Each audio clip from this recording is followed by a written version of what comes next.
So ఈ elevated new షెడ్కి మనం shift అయితే సార్ ఇప్పుడు ఇది ఎంత వెట్లో ఇస్తున్నారు, అంత డిస్టెన్స్ ఎంత ఉంది? ఇది వచ్చి 100 feet by 155 feet.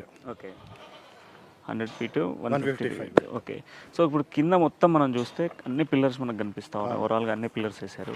సో ఈ పిల్లర్ గత షెడ్కి కంపేర్ చేసుకుంటే ఇందులో అంతా ప్లాస్టిక్ సిమెంట్ వాడినట్టే కనిపిస్తుంది. సో డిఫరెంట్ ఏంటి దీనికి దానికి ఎందుకు? ఇప్పుడు మనం దాంట్లో చూస్తే కింద ఈ గోట్ యూరిన్ వల్ల రస్ట్ అనేది అవుతుంది. అండ్ ఈ ట్రాక్స్ ఏవైతే వీళ్ళు యూజ్ చేస్తారో ఈ ట్రాక్స్ ఐరన్ యూజ్ చేస్తాం మనం. ఆ యూరిన్ వల్ల ఐరన్ లావ్ అయిపోయి ఆ ట్రాక్ పలిగిపోతుంది, బ్రేక్ అయిపోయి లూజ్ అవుతున్నాయి అండ్ పెయింటింగ్ కూడా ఇబ్బంది అవుతుంది. దీంట్లో వచ్చేసి ఇది cement and fibre PC, so దీనికి రస్ట్ అనేది లేదు. సో లాంగ్ రన్ ఇది ఎక్కువ ఉంటుందని ఇది యూజ్ చేస్తాం.